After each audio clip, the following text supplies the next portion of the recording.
Good morning, everyone. Welcome to Demo Day this is for Foresight's Spring 2021 cohort. A couple of housekeeping items. We will be recording this event for the sake of those who aren't able to catch it live. I'd also like to point out that the chat box is open, so feel free to jump in and make any comments, say hi, ask questions of commenters or the Foresight team. And as well, please keep yourself muted unless you're talking in one of the breakout rooms. We do have a fun-filled day or morning for you. The next couple hours are going to be jam-packed. We've got 13 ventures that are going to be presenting. We're going to start with those from Eastern Canada. We're going to roll west across the country through the prairies, ending in British Columbia. We will have some introductions from our partner organization, Shape the Knot from the Center for Social Innovation. It's going to be introducing the Eastern Canadian companies. David Yichtong, the program director at Platform Calgary, will be introducing the folks from the prairies. And then finally, James Hudson from the Jobs Economic Recovery and Innovation arm of the Ministry for the BC government will be introducing the folks for British Columbia. All the times you see listed there are in Pacific time. Haven't figured a way to communicate all the different hours. We do have folks all the way from the Atlantic provinces to BC, so we just started with our own. We will also have a panel discussion there in the middle, just 10 minutes past 9 o'clock in Pacific Standard Time, with Scott Beatty from Marine Labs, Tamara Loisel from Cinegraze, and Chris Stern from Carbonoxytec. We're going to be talking a little bit about how they're opening up after the pandemic. So obviously face challenges with the start of that, and then how to thoughtfully reopen your business there and some of the challenges associated with that. So look forward to that. Lots of exciting stuff coming up.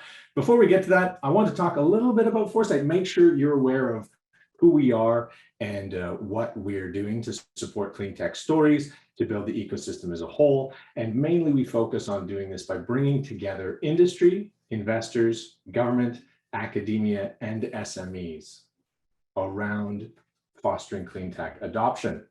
We do this in three main ways. Sorry, next slide, please, Lee. We're breaking down silos. That is, again, running events, hosting venues, fostering conversations among those groups. We help scale technology. This is done through our programming. That's what you're looking at here today, one of our cohorts and a bunch of our graduates. We also accelerate adoption. This is where we work directly with industry through our open innovation programs. We've done some really great challenges. Currently, we're working with CRIN, the Canadian Resource Innovation Network, on a low emission fuels and value added products challenge. We've also in the past worked with international organizations like Vestas, looking for technology to help them make recyclable wind turbine blades. So lots of great activity there, accelerating adoption. Next slide, please. Looking at our programming, we offer programming for companies from ideation all the way through to scaling and efficiency.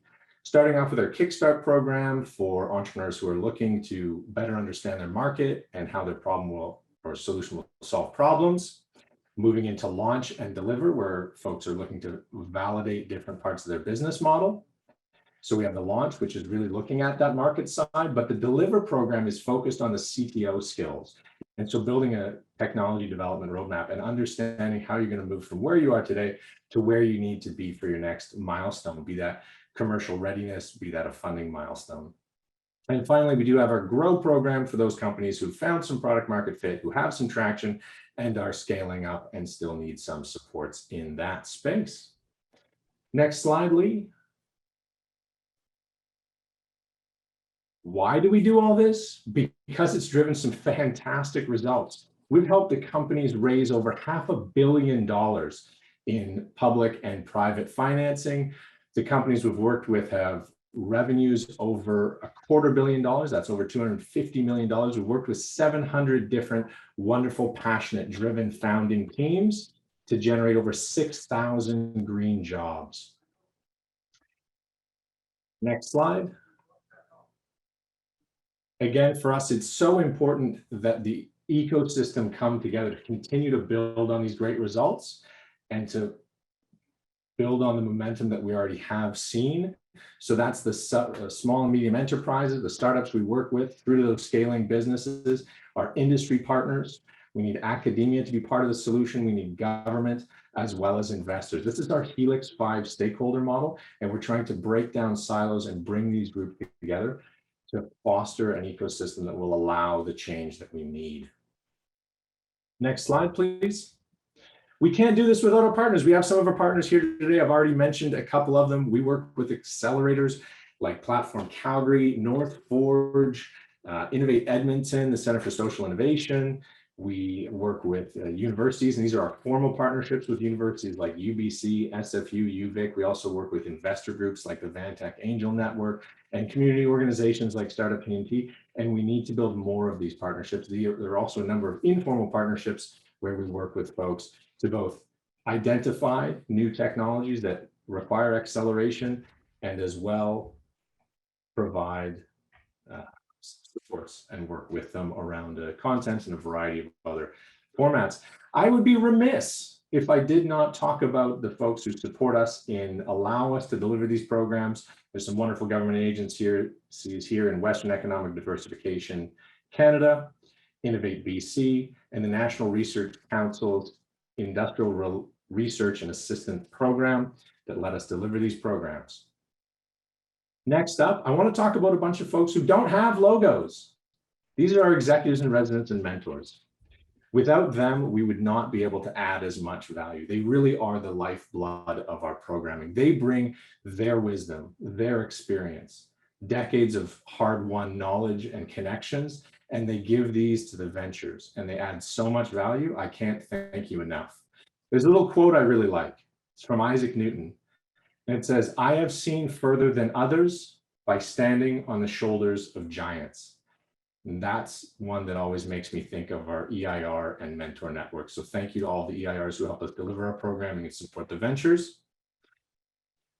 And finally, and in no way the least, though they are the last, I'd like to thank the team that brings this all together and makes it happen. So from our program managers like Tony Dollywall and Amanda, who make sure every meeting goes smoothly and every participant has the support they need, to our events team today, Astrid Nunez and Lee Kang. We also have an amazing marketing team in Elizabeth Thorson, Karen Spears, and Michelle Zazalek. We're doing a fantastic job of telling the story of the Cleantech community, sharing the wins. So thank you for all your hard work supporting our mission each and every day. With that, I want to talk a little bit about the format. We're going to get to those companies. We're so excited to hear from them. Each one is going to get a 1-minute presentation to the whole audience. They will be doing this in groups of 3 or 4. I looked at it. We have 13 ventures today. There's no way to divide that evenly. I spent some time, trust me, on that one. After that set of 1-minute pitches, we're going to go to breakout rooms. You will be able to select which of those ventures you want to hear more from. There will be a little pop-up on the bottom of your screen. If you have the latest version of Zoom, you can just click that and select the breakout room you want to go to. If you do run into issues, don't worry, we'll be here. We can manually help you get into the breakout room you want, and you can just drop that into the chat bar next to your name. We'll see that and we'll help you. So who are the ventures? What are we going to be learning about today? We're going to be hearing from Digital Water Solutions, Celstra, Maple Smart Controls, Alea Labs, CannaStream, Carbonoxytec, Surface Solutions Incorporated, BioLin Research, Titan Clean Energy, Blaine Consulting, Circular Rubber Technologies, TradeMoto, and Promet AI. Without any further ado, is Shay here? I'm here. Excellent. I would like to turn it over to you to introduce all of our companies from Eastern Canada. You're based out there in Toronto. Maybe you know some of them, maybe you've worked some of them. Otherwise, I hope they soon become your friends. Shay, take it away. Yes, absolutely. Thanks for having me. So I'm delighted to introduce our Eastern pitchers today, including Digital Smart Solutions, Celstra, and Maple Smart Control. So first up, Digital Water Solutions provides a multi-parameter sensor that installs dry barrel fire hydrants, allowing hydrants and their units to remain in service year-round. So Tim Southerns is an experienced entrepreneur who founded a successful engineering company before turning his hand to products. And his new venture, as we'll hear, aims to save energy, water, and money. So over to you, Tim, first up.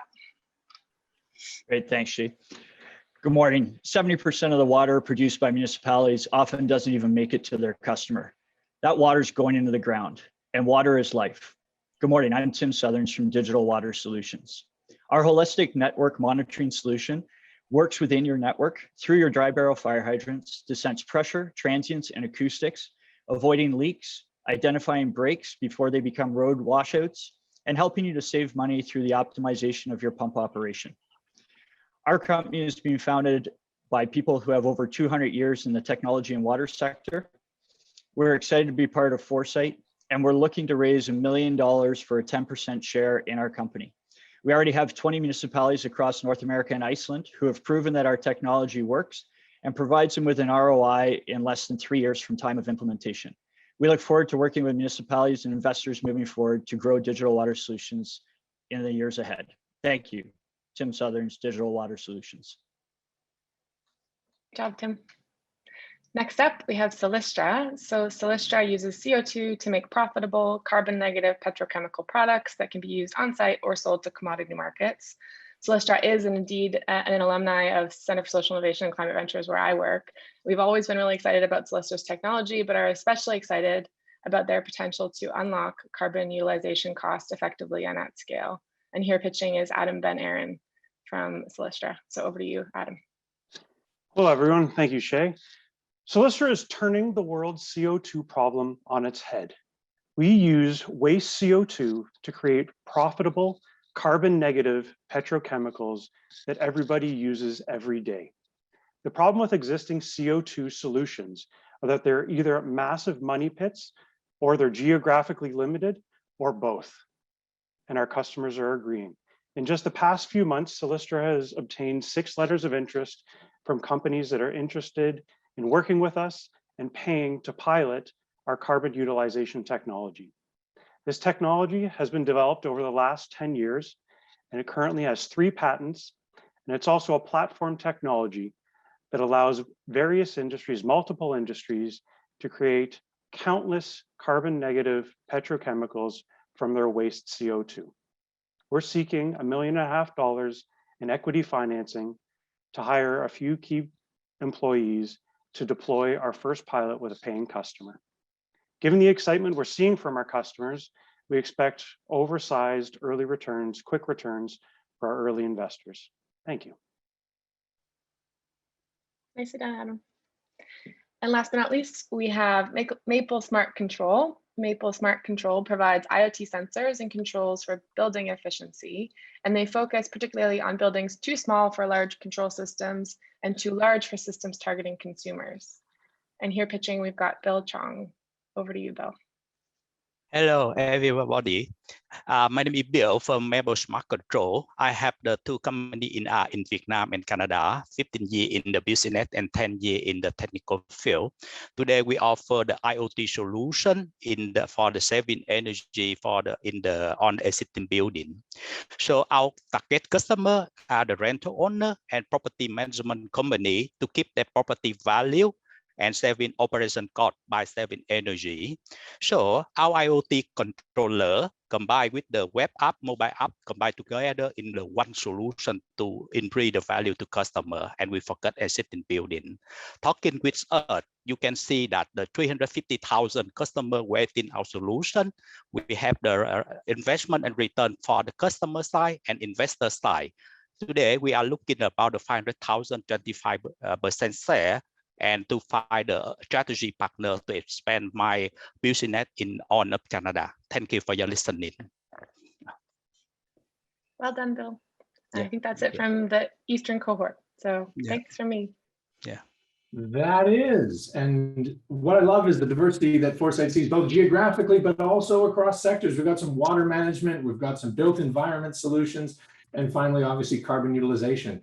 With that, you've got a tough choice to choose which of the breakout rooms you're going to want to jump into. I think that little button will pop up now in the bottom corner of your screen, or in the middle of my screen. I don't know, depends how it works for different folks. You can scroll down and choose which of the 3 breakout rooms you want to enter. Digital Water Solutions with Tim Southerns, Celstra Corp with Adam Ben Aaron, or Maple Smart Control with Bill Chong to learn a little bit more of them. And then we'll see you back here in 15 minutes.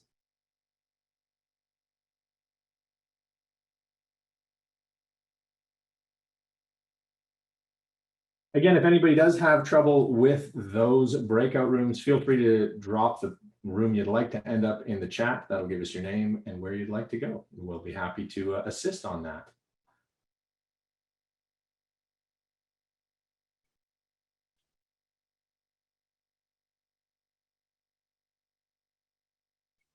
Thank you, Michael. Let me see if I can make that happen for you.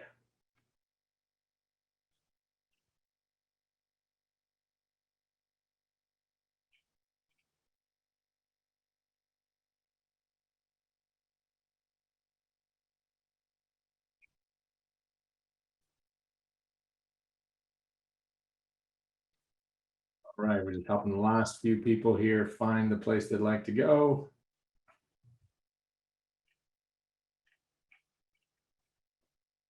Elaine would like to go see. There we go.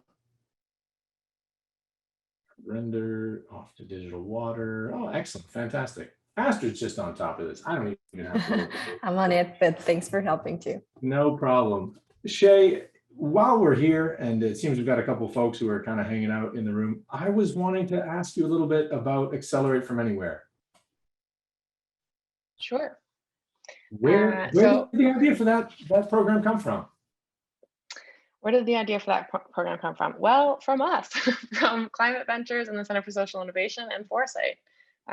So for those that don't know, Climate Ventures, where I work, is now a partnership between the Center for Social Innovation and Foresight. So the Center for Social Innovation, or CSI for short, is based in Toronto. We've been working to support and convene and collaborate around social innovation since 2004. Climate Ventures, we've been focusing on accelerating climate solutions in particular since 2018. And then just this spring, we became a partnership with Foresight Canada to amplify and expand our work, and particularly in creating a more inclusive and a more effective clean tech ecosystem in Canada.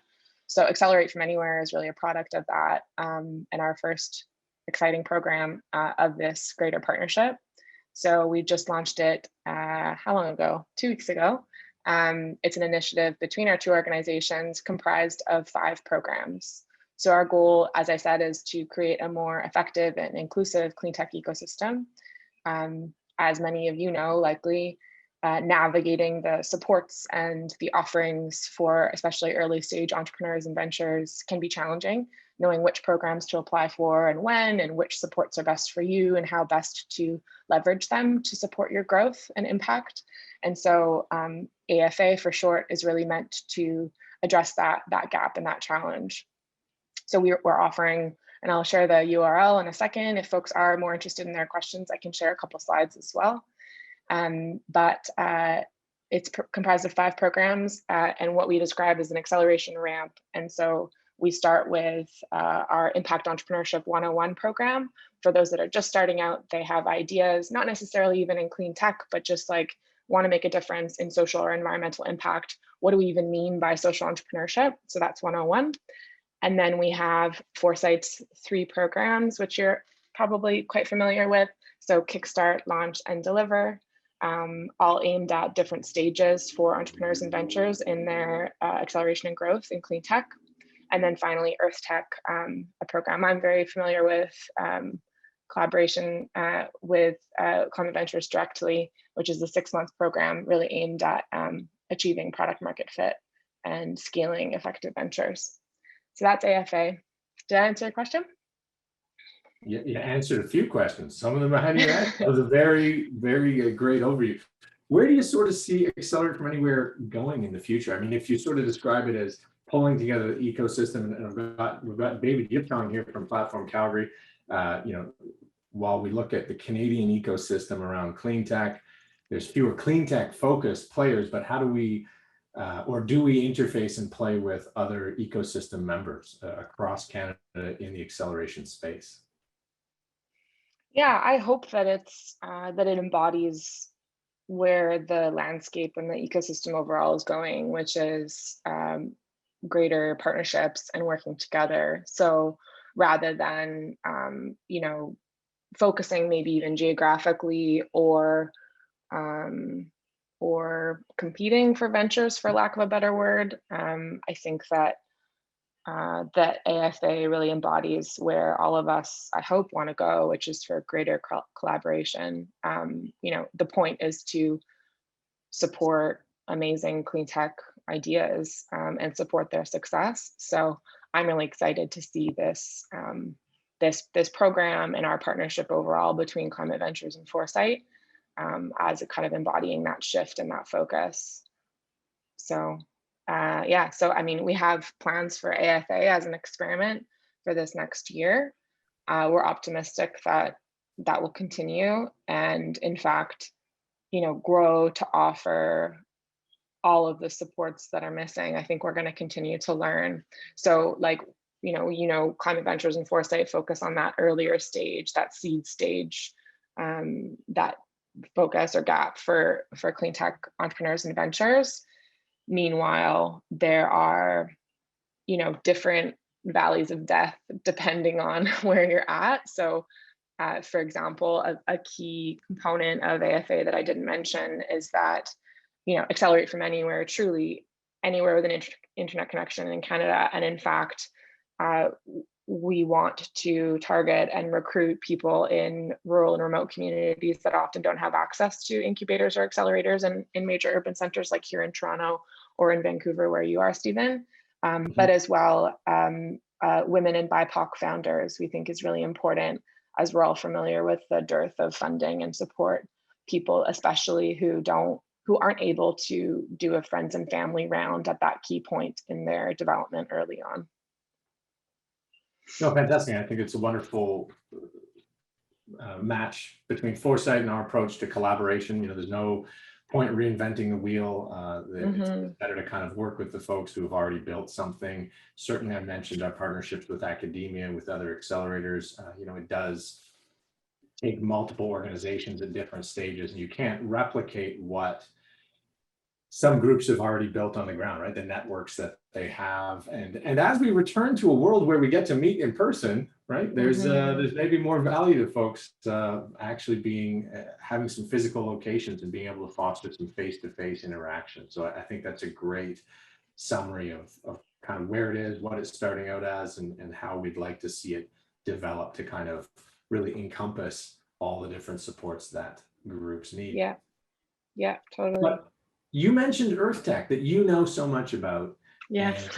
And I'll admit, I'm always learning. I'm always happy to hear you talk about EarthTech a little bit, who it's for, how it's delivered to really fulfill its mission. You sort of said it's to help those businesses kind of scale and grow and solve those challenges that they're facing, you know, after that market validation phase that we kind of do in our launch program.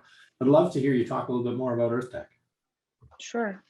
So yeah, so EarthTech is where we're just about to wrap up our second year as a program. So EarthTech is a program of Climate Ventures, you know, now a collaboration with Foresight. It's a 6-month clean tech accelerator focused on supporting early stage social enterprises, for-profit or nonprofit, actually, as long as they have a revenue model of sorts, who are working on addressing climate or water outcomes. So similar to many of the companies, and there's tons of overlap between companies that we've seen come through EarthTech and Foresight. And yeah, it's an amazing program, if I may say so myself. We have designed it to be very cohort based. So I really focus on creating a cohort of, you know, it's usually 15 to 18 enterprises or ventures who develop relationships and really lean into that. I try to facilitate that peer support over the 6 months. And then it's definitely the kind of the main current and thread that runs through it is that similar to Foresight, we call them entrepreneurs in residence, EIRs, who we've got 4 this year, 4 last year, who are devoted to at least 4 to 5 ventures who they work with throughout that 6 months. So they'll meet with their ventures weekly or bi-weekly. And develop key milestones, especially for seeking product market fit and commercialization. And then as well, I put on a ton of what we call just-in-time learning. So we don't have a set curriculum. I try to make it quite responsive and iterative to the cohort's needs, with a focus on bringing that social innovation and systems thinking lens to bear on clean tech acceleration overall. So both like, how do you develop as a leader? How do you grow healthy teams, and bring, social justice values to the work that we do, and then tying it to, business model and impact model and measurement, in over that 6 months. And then as well, all the mechanics of how to run a healthy business as well. So that's training. And then we do a ton of peer support circles, as I said, as much connecting as we can, given it's national and online. And then as well, the program culminates with a series of investor pitches, kind of similar to demo day, though we really do focus on convening like a kind of VIP small group, try to keep it intimate with investors and angels and funders at the end of the program. And then finally, we culminate with a big public pitch night. So I think I covered, that's what EarthTech is. How big was your last public pitch night? Ooh, I think 200 people tuned in, which was cool. And it was like a pretty, hot summer day. Second year of your. Yeah, we were really proud. Fantastic. Yeah, we were really proud. It was cool. Yeah, the ventures did really well. Yeah, and then we gave away 10 grand to it was kind of audience choice awards. So I love that format. It's pretty cool. Brings out a bunch of people, and a bunch of people, especially like, as I said, the investor pitches are, our network, your network of people that know a lot about clean tech, want to support its growth. On the other hand, the public pitch night, it's a lot of people that, care about the climate crisis, or care about, they want to learn more about like, what is clean tech? What does that even mean? So it's cool because it pulls in a different audience. And we've seen our community and our network really grow as a result of that. And someday I'd love for you to help me answer that question. Exactly what is clean tech? Because I think we oh gosh. It can get fuzzy on the edges. I do have a couple minutes left here with you, Shay, and I did want to ask you, you do things a little bit different than Foresight. We're a little bit complementary in who we target and what we offer. I've heard it in your language already, but I'd love to just hear you if you see where there's a lot of overlap in some of the companies we touch, but I think there's some specific things that you focus on that Foresight doesn't do and complements how we support the ecosystem. How do you sort of see the difference between? Well, I think I'm learning, and I think that, as I learn more about Foresight and as I learn more about the kind of clean tech ecosystem and landscape, first off, I think the people that are part of our, our staff team and our community, I embody that. I come from more of an advocacy background. I first became passionate about this work, working for, small, feisty nonprofits who wanted to address climate crisis, climate change, global warming. You can hear the change in my language. But that I decided to make a change about 5 years ago, because I was like, I really want to work on solutions. I really want to support, especially the energy transition. How do we actually figure this out, and who's out there developing the ideas and the businesses, especially that are going to lead the charge, pun intended. So that's me. So I think a lot of the people that make up our, our network come from different backgrounds. And I think that kind of interdisciplinary lens, I know that Foresight embodies that as well. But I think that's pretty cool.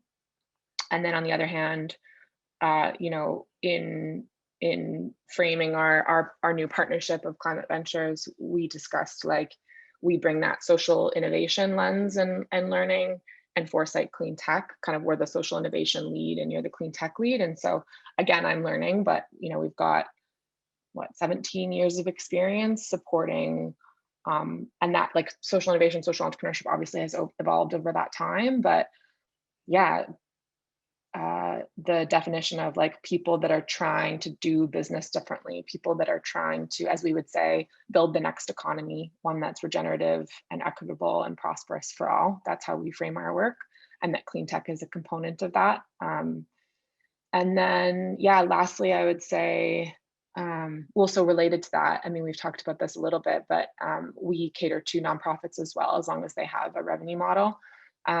Which is different. And we also don't require that they're incorporated or that they have IP, at least when they're entering the program, they obviously have to have potential. So I think those are some of the little differences. And I think that's because of that social innovation thinking and background.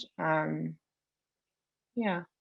And then as well, I think the expertise and the experience we bring to bear.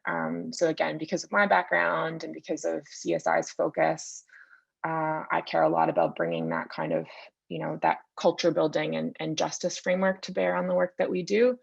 We're not in the business of advocacy, of course, but how do we bring, how do we understand our positionality in relation to the businesses that we're running, and how do we bring those values to the work, whether or not we still need to build businesses that are scalable and profitable, but I think that's some of the differences maybe.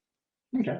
Shay, thank you so much. For those of you who were in the breakout rooms, I was just having a conversation with Shay tonight about CSI, the climate ventures, as well as Accelerate from Anywhere. If you do want to catch that, you can look at the recording that'll be shared with you after the event is over. Moving on to the prairies, we have David Yiptong, the Director of Programs at Platform Calgary. They're not surprisingly located in Calgary, which is why he's going to be introducing some of our prairie companies today. David, always a pleasure to see your smile. Thank you for being here today, and I'll let you take it away. Thank you, Stephen. For everyone who's here, if there's a positive thing to come out of COVID, I am so pumped to see companies from across the country as part of this program. Back in 2019, the platform team and the Foresight team got together to do a joint program in Calgary, and here we are in 2021, and there's companies from across the country. We've all been part of the heat wave. Those of us in Western Canada that suffered the heat wave, and you know the problem. You set your thermostat, and then within 2 minutes, someone in your household or office is complaining. And then you get your energy, and then you get your bill at the end of the month, and you realize how much you've spent on air conditioning. I'd like to introduce Alia Labs, who are working to solve the inefficiencies and common problems with central forced air conditioning and heating systems. So I'd like to introduce Hamid from Alia Labs, hailing from Calgary. Thank you, David. Good morning, everyone. My name is Hamid Farzaneh. I'm the CEO and co-founder of Alia Labs. There are three important things I would like to share with you today. First, millions of homes use traditional heating and cooling systems that do a terrible job controlling temperature and air distribution throughout the house. Many of you probably have experienced rooms that are uncomfortably hot or cold and have received inflated energy bills. Second, this is a very large market with over 30 million homes with this problem. And last but not least, Alia has built a revolutionary air distribution control technology that has been proven with households and large builders and blessed by Amazon's energy team. Our business model is B2B2C, and we now have an initial $1.3 million order from a partner who has access to over 10 million households. We're seeking $1 million in convertible note investment to help meet demand and accelerate our revenue growth. I hope you will join me later to learn more. Thank you. Thank you, Hamid. Next up, so if you think about, if you've been in Canada for the past 5 years, there's been an industry that's been blossoming and due to change in regulation, and that is the cannabis industry. With such a high growth rate, you can almost imagine how much waste would be generated by that industry. I'd like to introduce to you from Edmonton, John from CannaStream, whose company is basically targeting to address the waste stream from the cannabis industry. Take it away, John. You're on mute. Hello, I'm John Vidmar. I'm the CEO and co-founder of CannaStream Solutions. CannaStream is changing the way we are looking at cannabis waste. Currently, that waste ends up in landfills and gets compost, and it is a cost center for most cultivators. But that waste is actually an incredible resource, and we plan to monetize it. Currently, in North America, cannabis producers are throwing away approximately $5 billion of high-value chemicals. CannaStream has developed a green extraction technology that is 30% more cost effective than current commercial processes. Our patent pending technology uses a recyclable solvent that is also generally regarded as safe in food processing. The resulting decreases of cost are both in operational cost and in downtime when you're switching solvents from one run to another. And we are actually looking for partners to deploy this technology within North America. Thank you. Thank you, John. Up next, has anyone ever heard of humic acid? If you haven't, it's a major ingredient in fertilizers.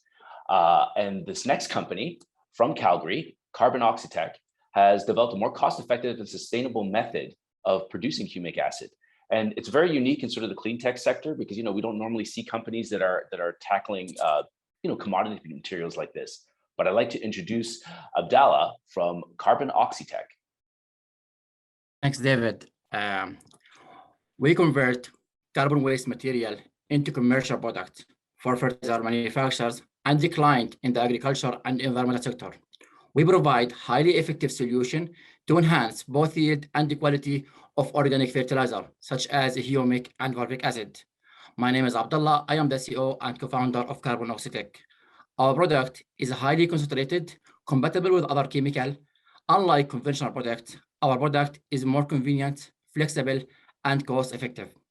If you are a fertilizer or organic product manufacturer and you generate different type of hydrocarbon and you're looking to valorize the value of your feedstock and avoiding them ending up as a CO2 emission, we can help you with that by converting your carbon waste material into highly quality humic acid, which can be sold out of 1,500 a ton. This is achieved through our patent and the scalable technology that really operate at very low condition, where the market size is more than $500 million, and the end product can be used in different ways, like in fertilizer and also in pharmaceutical industry. We are seeking for industrial partner to integrate our technology and validate our product. I'm happy to discuss more in the breakout room. Thank you.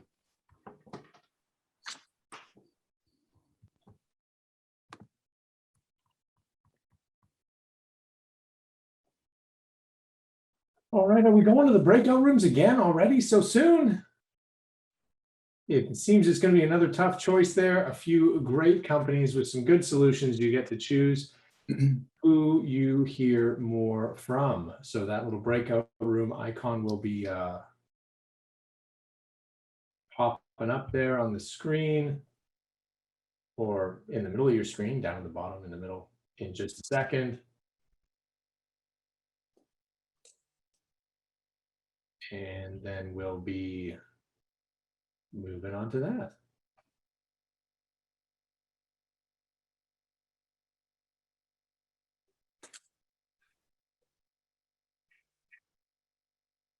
Seems everybody's moving on over.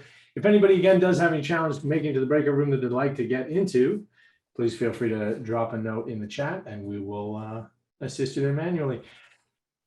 David, while we've got a couple minutes here, that big, beautiful building in the background, what are the updates? What are the latest? Tell me more about this new platform space. So if you want to park in it, the Parkade is actually open. Like as of the end of May, the Calgary Parking Authority opened it up for use. It's meant to be a it's been meant to sort of change the parking landscape in the East Village of Calgary. The city of Calgary has gone through a major sort of rejuvenation and renovation of that part of the city. What's interesting, the story I like to tell about the building that's really neat is that when the concept was put forward for a parkade in the East Village of Calgary, these buildings have a 50-year lifespan. And someone had the wherewithal to ask, why are we building a 50-year asset for cars when cars might not be a thing 50 years from now? So as a result, the building has been designed to convert all of the upper floors into usable space, whether that's office space or residential space. So it has been designed, it has been future-proofed that way. So literally this sort of innovation built into the building itself. So that's part of the exciting story of this building. As far as the two main floors, the first and second floor, We are looking at opening those for the partners, such as Foresight, to start moving in and things like that during the fall of this year. Again, COVID sort of willing or COVID allowing, we'll have to see how each partner wants to move in. Some partners are quite busy in the fall with programs, so moving in is not an activity they want to take on. But yeah, we're probably targeting a major grand opening in January. But Stephen, I think you and the Calgary team will be able to get access at some time, September, October. Great.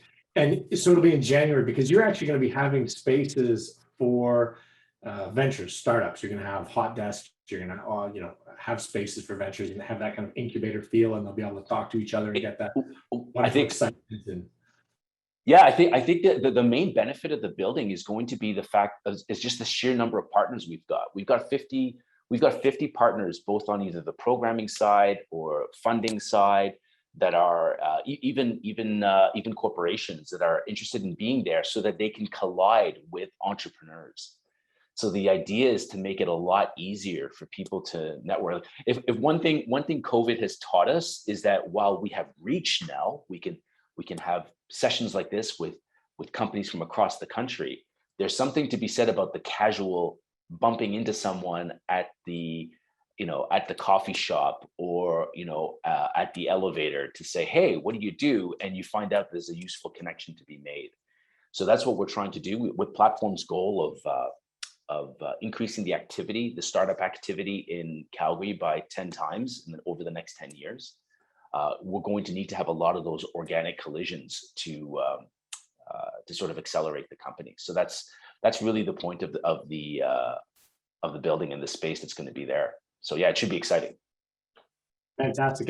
And I love it. You articulated kind of that North Star that I think you've got so succinctly packaged. And I think it's 1,000 scale-ups by 2030 in Calgary. That's the goal. And you've talked about some of the partners that are going to be in that space, that platform space. How are you also tying together the ecosystem? Here's sort of a thread that I'm continuing on from my earlier conversation with Shay. There's lots of different ecosystem partners in Alberta. Are they all going to be partners in that space and taking advantage of some of the collisions you're creating, or how are you sort of tying together some of the disparate pieces and different locations? Yeah, absolutely, and that's one of the things about the space. It's meant to be less of an like an office space and much more of a gathering point. So, as an example, there's been the provincial government here has placed a request out for accelerator programs to bid to come to the province of Alberta. And we've communicated with a whole bunch of those accelerators that were interested in applying and said, if you need localization in Calgary, we've got the spot for you. And we've started working with a whole bunch of them just to say, yeah, there can be a landing spot. So in a lot of ways, in terms of bringing the community together, it's not so much about our programming, it's about creating the right suite of programs that's available for the startup founder. So if someone does a really good job in a certain area, like if there was an organization that was really good at Cleantech, like Foresight, maybe, they would be there, they'd be present. And if you're an entrepreneur in Calgary and you walk into the building, the idea is that if you've never heard of Foresight before, hopefully when you get into the building, that hits you right in the face. So you've made that connection right away. So stitching together the community, there's been a lot of community support on all levels as well, both from the seasoned entrepreneur to the investment side as well. We're doing, for anyone who's interested on the investment side, I think Stephen, your team as well, like we're starting to do some tours. They typically happen Thursday afternoons. But if you want to, like I said, if nothing else, you can come and park. I know a couple of motorcycle meets have used, based on what we see on Facebook and stuff, we've seen that a couple of motorcycle meets have used the Innovation Center as the Parkade as a gathering point. So that's happening. So already some fun stuff happening. And then I'm going to pull it back to Cleantech just for a second. I saw there's a competition for rooftop solar, and actually a company that we both supported, SolarSteam, is one of the finalists in that competition. Are there any other cool clean tech things going into this building or into your space around HVAC efficiency, or like solar panels on windows, or What- what other marvelous technology are you putting into this Well- building as a technology organization yourselves? Yeah, one of the weirdest things about the building when you go in there is when you look at the windows.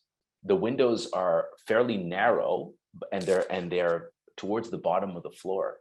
And there was a lot, because of the size of the building, and because right now it's completely exposed on the east and west side of it, and even on the south side, there are no other neighboring buildings. Right. So it's completely exposed to the sun. So there was a lot of work put in terms of looking at the thermal efficiency and the heating efficiency of the building. We are actually located right next to, just east of the building, is NMAX's district heating plant. Yep. So there's been a lot of work put into that, and yeah, as part of the mayor's innovation challenge here, yeah, there was there's a challenge put out for rooftop solar, and that's happening. So that's exciting. And as new sort of initiatives come out, those are things that we've been trying to. Again, the building has been built to be as much as possible, to be as future-proof as possible. So figuring out ways of either demonstrating or integrating some pilot projects in there will be something that we are always looking to understand and see how we can integrate them in. Fantastic. And I think there's a great example in UBC. They call it Campus as a Living Lab. And so they purposely foster things that are higher risk, and they say give it a try, right? And they're supporting their own ventures, but even they'll take technology from outside to say, okay, somebody needs to trial this, and we'll be the guinea pigs because this is part of their mandate. So fantastic that you're sort of, sounds like you're incorporating that a little bit into your own building. And if you have direct forced air, those folks at the Leia Labs. Absolutely. And the building is really meant to stitch as much of the East Village as possible together as well. Like so we're working, just for those of you who don't know Calgary, just east of the Innovation Center is the Studio Bell, which is the National Music Center. And believe it or not, and we've been working with them on a program that's starting in the fall, but the cladding on the outside of the building are these tubes, these metal tubes. And I've heard, I haven't witnessed it yet, that when the wind blows in Calgary, and the wind blows in Calgary, when the wind blows in a certain direction at a certain speed, the building actually makes noise. Like it actually whistles. Was that on purpose, or is that just like a happy accident? I think it was a bit of both, because these are tubes. So and the way they placed them, they're kind of intentionally, they know that once air flows around them, it's going to make a sound. They were going to be resonant. So yeah, not that it's going to sing "Mary Had a Little Lamb" to you or anything like that, but we'll work on it. We'll turn it. We'll cut some of the tubes. We'll leave it some longer. Punch a couple of holes here and there, and you're all good to go, right? One of those kids games where you block off different tubes and make a little song. I like it. That's that sounds like a fantastic building, and certainly a project that's taken years in the conceptualization, years in the execution. Fantastic patience, and really excited for you and the rest of the Platform Calgary team to sort of see that come to fruition over the next few months. It's got to be, it's coming up. It's almost August. That's just months away. You get to be in there. Yeah, and soon enough, Stephen, you'll be able to come back to Calgary like you used to. I'm excited. I'm excited.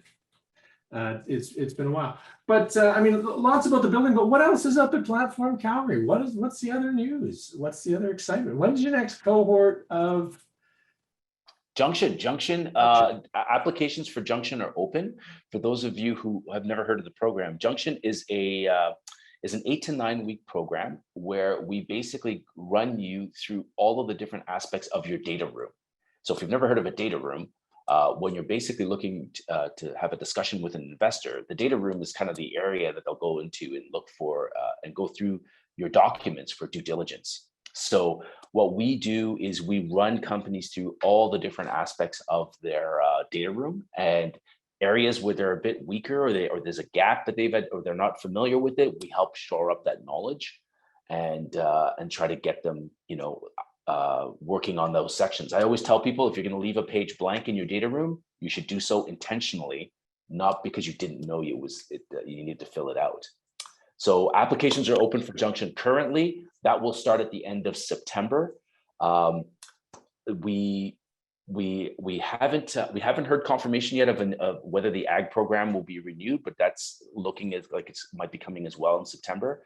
As I mentioned as well, there is a in conjunction with Junction, there's a music program that we're doing along with the National Music Center as well. So we just recently closed an investor readiness program with Spring Activator out of Vancouver. So again, trying to really for entrepreneurs in Alberta and in Calgary, really kind of opening the landscape to the different types of business models, the different ways of doing things, so that as you're figuring out your company, you can choose the model that best fits your customer base and that makes your company sustainable. So trying to create that knowledge base and show that the entrepreneurs that there's a wide variety of options out there. There really are. And how often do you run Junction? You sort of said the application is in September, and then the cohort's probably going to kick off January or December? No. The applications are open now. They will be closing early August. Okay. Yeah, they close in early August, and the cohort will start the last week of September. And you run that twice a year, 3 times? Twice a year. Twice a year. 3 times a year. Okay, so get in now. Don't miss out. You don't want to wait. 6 months is too long if you're a startup. That's right. Fantastic. I always like that sort of thing. And other programs, I mean, you do have a Discover program as well for sort of earlier stage ventures that I don't think you mentioned. So that's also people just kind of exploring that idea, right? So the data room is. If you're brand new to if you're new to the innovation community in Calgary, you can go to either Platform Calgary's webpage or Startup Calgary's webpage. We have a program called Startup 101 that basically goes through all of the different resources and organizations that are in Calgary that are there just to support you, the startup founder. So if you're new to the community, by all means check that out. It happens once a month on Mondays. And then if you're talking to your customer and you're doing your customer discovery, we have a Discover program. We have a Customer 101 program too. That's if you're just as an introduction to that concept. But those run regularly as well. And I'll give you guys a hint. The 2 rules, customer discovery, don't talk about your product, don't ask about the future. So if you've done either of those 2 things in your conversations with potential customers, definitely check out one of those, Customer 101 or Discover, which will be spinning up in the fall. I like the Cole's notes because it is so tempting. It's always so tempting to talk about your product, and it's always so talking about what would you do if. But yeah, it's a great little book from Strategizer, and it's on experiments, and it talks about the strength of different types of evidence, and definitely it dives into that. So if you haven't read that book, definitely dive in. You'd like it. With everybody coming back into our main room here, I think we're going to get back to some of our presenters, some of the pitches. So David, if you would be so kind to introduce our next presenter. Absolutely. He's here. Absolutely. When we talk about the energy sector, when we talk about clean energy, right, methane is always part of the conversation. So methane's a big issue. It leaks out. There are emissions in all sorts of scenarios in industry. So I'd like to introduce to you Michael from Grand Prairie, Alberta. His company, Surface Solutions, is looking at delivering more accurate and reliable data through better monitoring. Michael.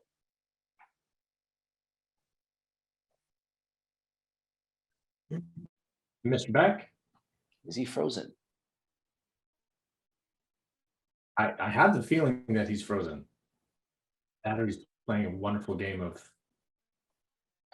cat and mouse with us. Maybe we should move on to the next presenter, and then we'll come to Michael if that resolves itself. Okay, so most of us don't realize. Oh, sorry. As we know, yes. No. Hear me?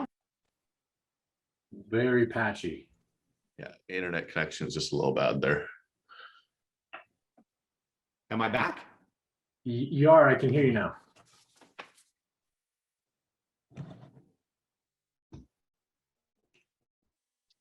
briefly. Michael, I think we're going to have to move on to Alvin while you try and resolve that. Lee, if you can advance the slide one. David, if you could introduce Alvin, and Michael will try and work on it. I'll be right back. Thank you. So, you know, we all know about hemp production. And did you know that that flax production has 10 times the acreage of hemp production in Canada? So when you think of a crop that has such huge production, there can be, you know, you can imagine that there's a lot of waste that comes out of that. So I'd like to introduce to you Alvin from Saskatoon.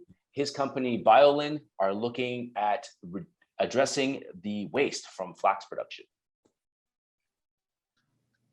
Hi, I'm Alvin Ulrich, CEO of Biolin Research in Saskatoon. Every year, farmers plant flax and they harvest it for seed. But this, unfortunately, creates more than 500,000 tons of unwanted straw.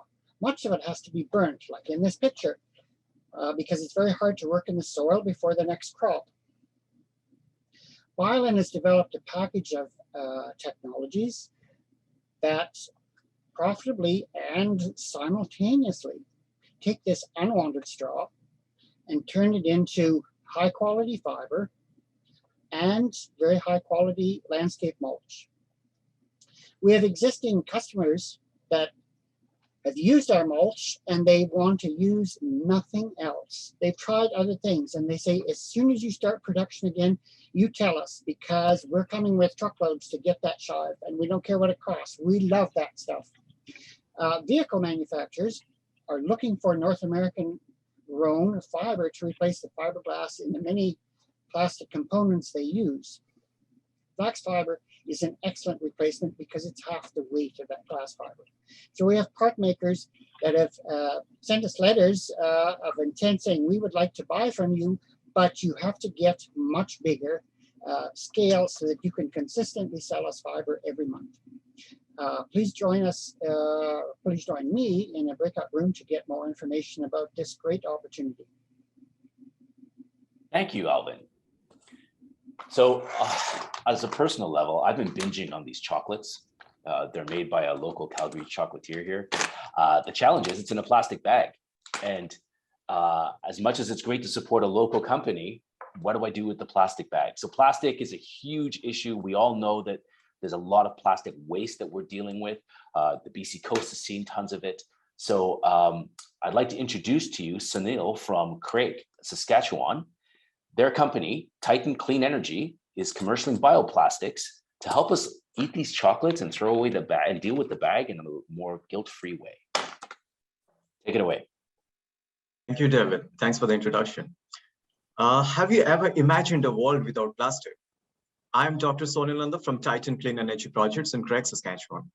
Massive amounts of plastic waste are generated globally every year. That is detrimental to the environment, wildlife, and public health. In 2020, Ottawa announced banning single-use plastics as Canada is getting closer to the zero plastic waste generation by 2030. Bioplastics are an immediate and a sustainable solution, with a market size valued at around $8.3 billion globally.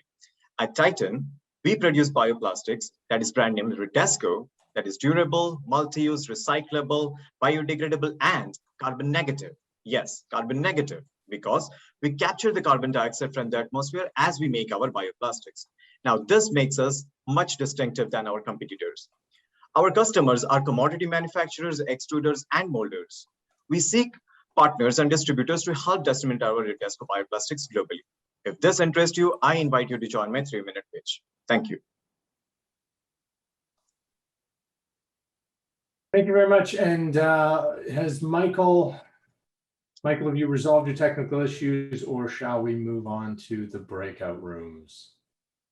I think I got it figured out. Okay, fantastic. David, what were you going to say?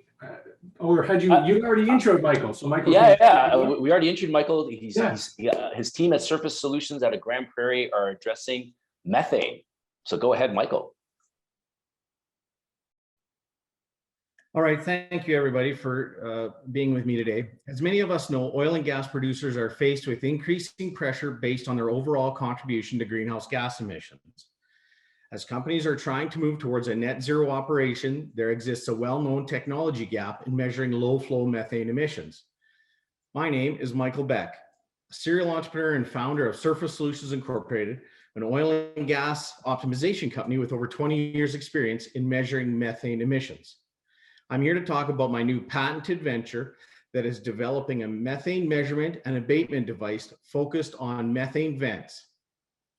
Currently, these sources are estimated using inaccurate, antiquated, but mandatory testing equipment. Join me in my breakout room to learn more on how our technology can assist the oil and gas industry to achieve their net zero goals. All right, thank you very much, Michael. I'm glad everything resolved itself, and that will provide you again a tough choice between those three last presenters. You've got Alvin Ulrich at BioLin Research, Sunil Nanda at Titan Clean Energy with the bioplastics, or Michael Beck with Surface Solutions and the methane monitoring. The breakout room option should be open for you now, and so select which of those rooms you want to get into. If for any reason you run into any challenges, just drop us a note in the chat. We'll be happy to help. Let us know what room you want to go learn more about. For those of you who are curious, we also do have a little booklet with links to everybody's website that you should have received on registration, but we can send around again. So you can learn more about any of the companies that you don't have a chance. It is tough. Sometimes you want to learn about more of these companies than just one.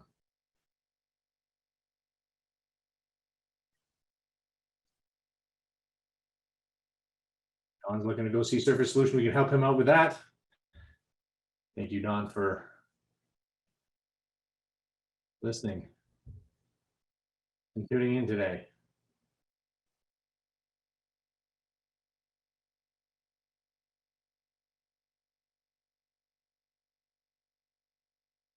All right, David, everyone is kind of migrating into the breakout rooms. Hello. Good morning, Chris. Good afternoon, I guess. It's just crossed the Became hour. afternoon, yeah. David, do you want to chat more about the platform? We've got another 15-minute break here. Well, I'd actually open it up if anyone has any questions about it, in terms of like collaboration with different organizations across. We've been trying to do that in earnest since, for quite a number of years now. We would much rather spin out programs and serve entrepreneurs in partnership with other organizations. So if there's any questions from the audience or anything like that, who might be based in Calgary, even not based in Calgary, that'd be fine as well. Here's an audience member who might be based in Calgary. I think her name is Sydney Callender. I think she works for Western Economic Diversification Canada. Is she on the line there? I see her name. Yes, I'm here, Stephen. Sorry I'm late. I'm just trying to figure out how to get on this call. No problem, Sydney. I'm fantastic. It is great to see you. Great to see you and see the support here from WEDC. We did thank you at the beginning of the call. If you missed that, I do want to point out that was in the slide deck. How are things? It's been a few weeks. Yeah, no, things are great. Yeah, lots of camping trips with the kids, and just sorting out all the paperwork for starting a new role in the government, and training and all of that. But yeah, it's pretty exciting. And just so everyone knows, I'm working with the Innovation Ecosystems Group, so I'll be on Cleantech files for nonprofits. So fantastic. So do you have any questions for Platform Calgary? David was just opening himself up. How can he collaborate? How can he support and answer the needs of the ecosystem? Now's your chance. He's here live. It's true. I think it's a little too soon for me to be getting into it, but yes, if anyone wants to chat to me, maybe give it a week or two till I've figured out the systems a bit better, and then I'd love to go for coffee with people and learn what kind of projects are on the go and how we can, or how I could help people work together and have a bigger impact on the ecosystem. Sydney, I can offer immediately if you'd like to take a tour of the building. Oh yes, I would actually love to. Just yeah, send me a message. Send me an email and we'll slot you in for a date. That would actually be really cool. I'll be in the office like 1 or 2 days a week throughout the summer at Harry Hayes. So I'm in the office tomorrow, and I'm in the office on Tuesday next week. So either one would have I'd love to see it. Yeah, any day we could walk you through it. Yeah. If you do want to participate in sort of the group tours as well, that can be interesting because you'll get a sense of some of the partners that will be moving in as well, because they're cycling through tours as well.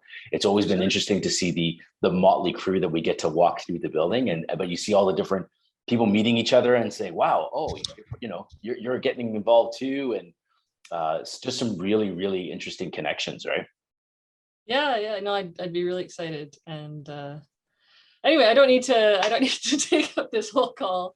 Or I guess you guys are waiting for people to get back from the breakout rooms. Is that what's going on? Most of the people in the breakout room. So in the past breaks, I've been talking to Shay Snott about Accelerate from Anywhere and Center for Social Innovation out there in Toronto. Obviously, David was telling us a little bit about the platform space, all the cool things that they're going to have going on there that have been built into the space from its inception and the good design for thermal efficiency and the collisions that are going to be happening there, the tours that are going on. And now I'm jealous that you're there and you're going to get a tour before I do. Have the other folks from Foresight already had a tour, David? The ones that are in Calgary? No, they haven't. And I'm not sure, like for everyone else, like I'm not sure who else is on the call, but I think Amanda's in Calgary and stuff like that. Yeah, like Amanda and Andrea and and then the ex Zone Startup folks. Yep, I know. Let me look at the invitation list here. If they haven't, they should absolutely reach out to me and they'll get a tour for sure. We've been trying to accommodate, we sent out some wide sort of ranging invitations, and we've got tours scheduled out to August 12th. So 13th is August 12th and 13th. And when does it officially open? So we will be, for partners, we will be having a soft open in September and October. Again, we're waiting to see what COVID throws our way, but also accommodating the different partners and their different requirements in terms of moving in. We have some fairly large partners. I'm not sure if you see, but there was a partnership announced with NACO. So NACO will be establishing their Western Canadian operations out of the Innovation Center. So that's going to take some logistics. We figure the fall will be a bit of a learning process and a move-in process for partners. We have a lot of program partners as well that are going to want to figure out how they migrate from completely online back to hybrid. I think everyone is basically assuming they're going to move back to hybrid, which is going to be an interesting challenge. But so the fall will likely be a lot of testing and learning around that. We're targeting a sort of grand opening to the public in January. But in the fall, the partners will be able to sort of get access, slowly move in, maybe host some private events and things like that during the fall. So yeah.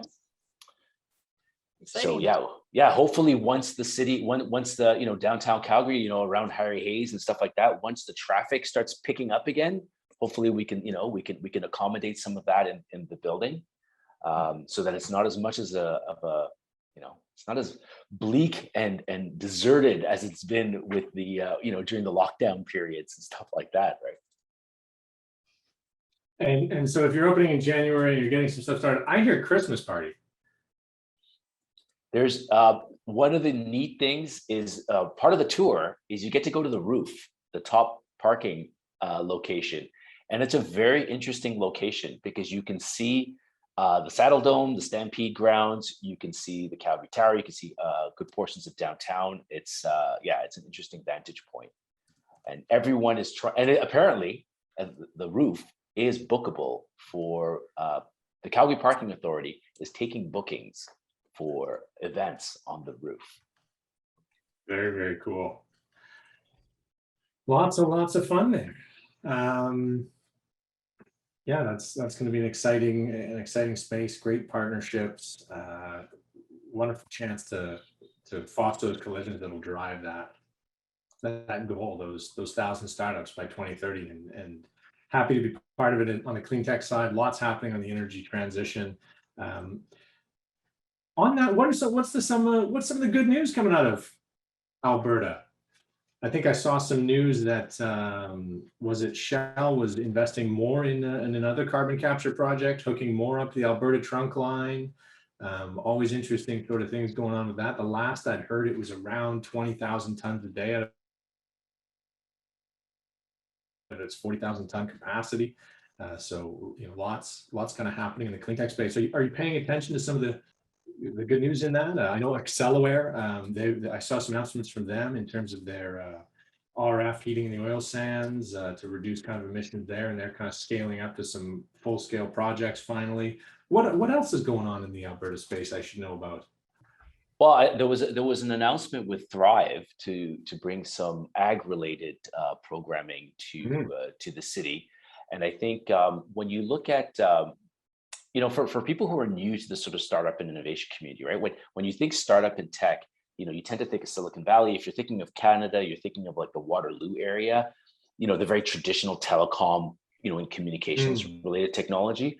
One of the things that we're starting to see emerge out of Calgary is that a lot of the companies that are getting funded and that are growing are really serving corporate Calgary, because Calgary is the second largest location for head offices in Canada, but it is noticeably smaller than Toronto, let's say.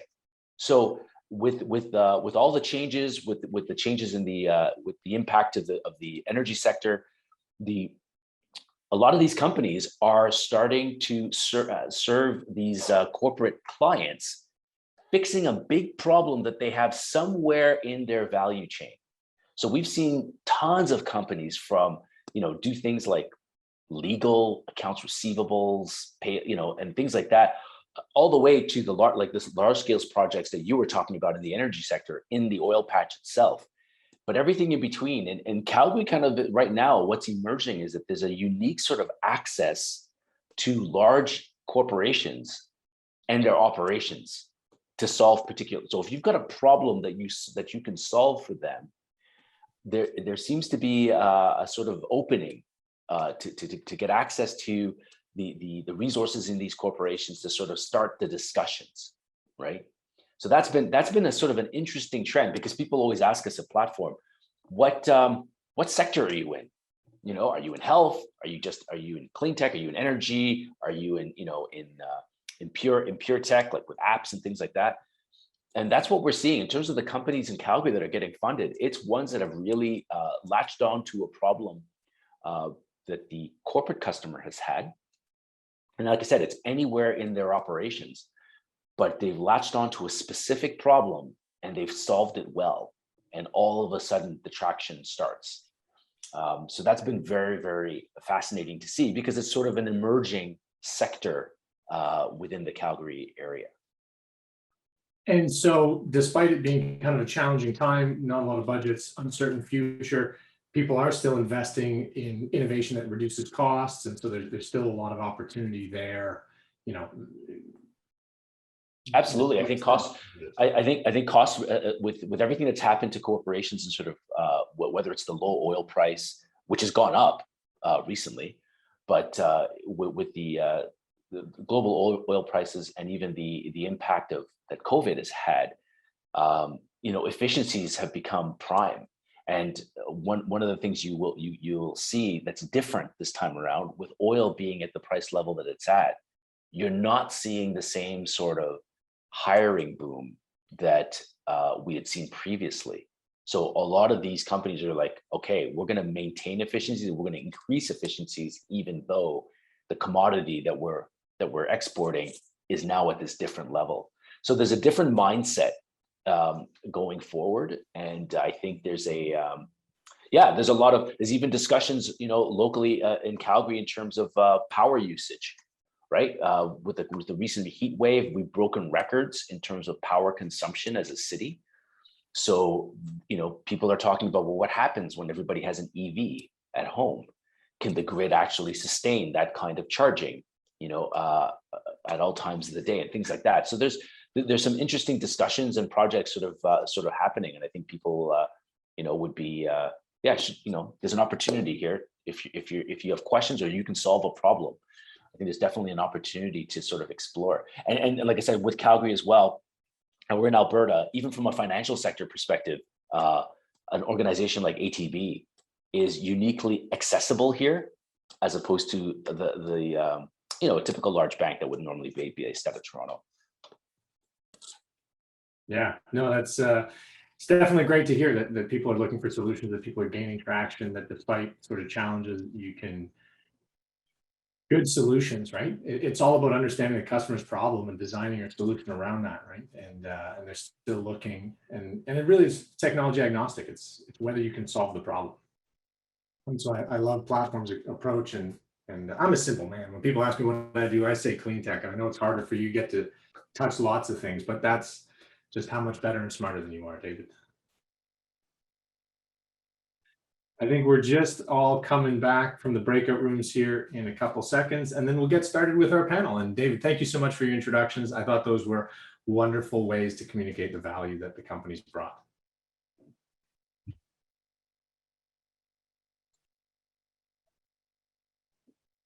All right, everybody. Welcome back. I hope you had a great breakout room session. I was just continuing my chat with David talking about Platform Calgary, some of the great things that are happening there, some of the great support organizations we work with WD, and how to book a tour with them. I think there's a link on the website, what you said. Teasing. He said just email him. But that aside, a great facility opening there. I do have the next section of this morning that I'm really excited about. It's a little panel discussion with some of my favorite people. I see lots of familiar faces on this call, but I've got 3 CEOs here, 3 founders who are doing what we love to see at Foresight, is clean tech technology being commercialized, being turned into products that people are buying out there in the marketplace, moving projects forward. We've got Scott Beatty, a mechanical engineer by training, PhD by choice, and founder by calling. So Marine Labs, really look forward to a little bit of chat with you.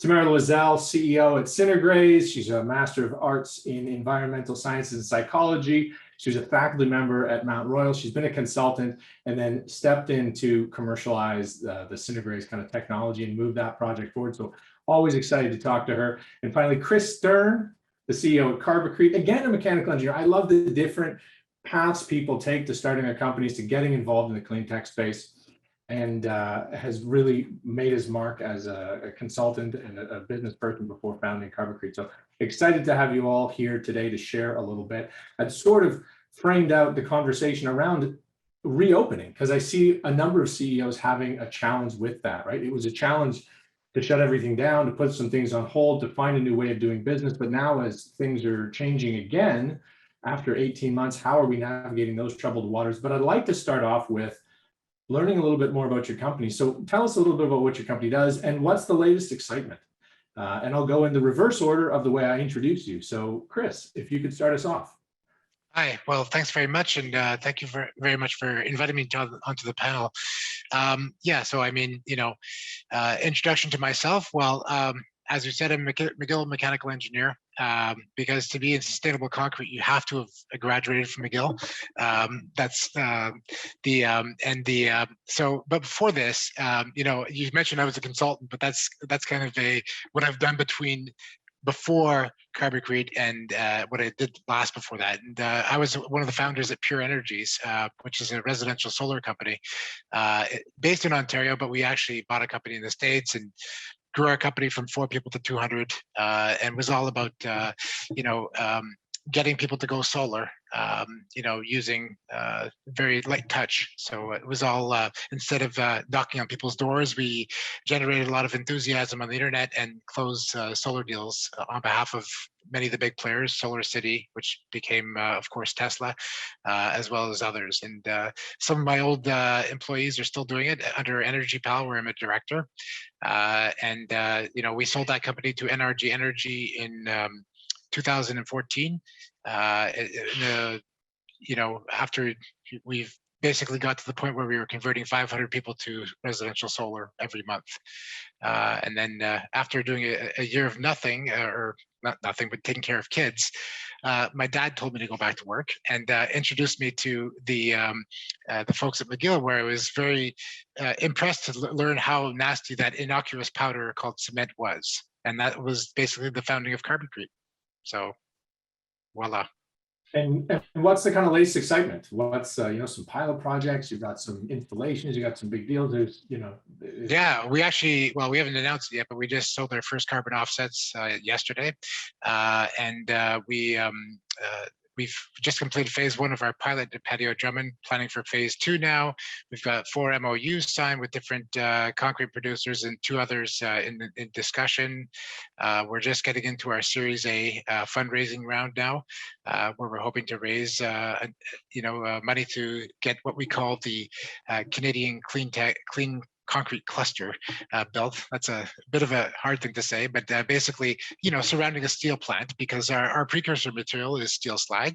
And so, we want to service the masonry producers that are not too far within, shooting like basic couple 100 kilometers from a steel plant. And so that's the goal of this next fundraise.